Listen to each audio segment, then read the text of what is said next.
কানাডার মন্ট্রিয়লের পশ্চিমে অবস্থিত ছোট্ট একটি শহর তিরাস-বদ্রিয়াল। মাত্র প্রায় ২,০০০ মানুষের বাস এই শহরে। আয়তনে ছোট হলেও পরিবেশ রক্ষায় এক অনন্য এবং ঐতিহাসিক নজির গড়ল এই শহরটি। গাছকে শুধু জড়বস্তু বা সম্পদ না ভেবে তাদের দেয়া হলো বেঁচে থাকার আইনি অধিকার। সম্প্রতি গাছের অধিকার সংক্রান্ত আন্তর্জাতিক ঘোষণা বা universal declaration of the rights of the ট্রির পক্ষে একটি প্রস্তাব পাশ করে শহরটির কাউন্সিল। এ প্রস্তাব অনুযায়ী ৩টি মূল বিষয়কে স্বীকৃতি দেয়া হয়েছে। নির্মাণে নাম্বার 1 শাহ সিমেন্ট। গাছ একটি জীবন্ত সত্তা এবং মানবজাতির সাধারণ সম্পদ। পৃথিবীর অস্তিত্ব গাছের উপরেই নির্ভরশীল, আর মানুষের উচিত গাছের সাথে পরম বন্ধু ও সহমর্মী হয়ে পাশে থাকা।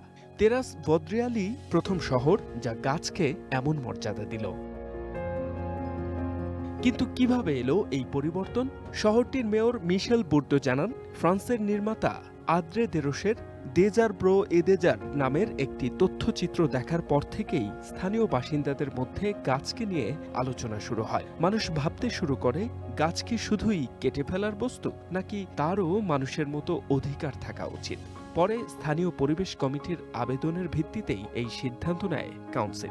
চলচ্চিত্র নির্মাতা দেরোসের মতে, মানুষ নিজেকে প্রকৃতির শাসক না ভেবে তার একটি অংশ মনে করা উচিত। তিরাস-বদ্রিয়াল শহরের এই পদক্ষেপ দেখে বিশ্বের আরও অনেক শহরই গাছ এবং প্রকৃতি রক্ষায় এভাবে এগিয়ে আসবে বলে মনে করছেন বিশ্লেষকরা। H M Ataullah, one international desk.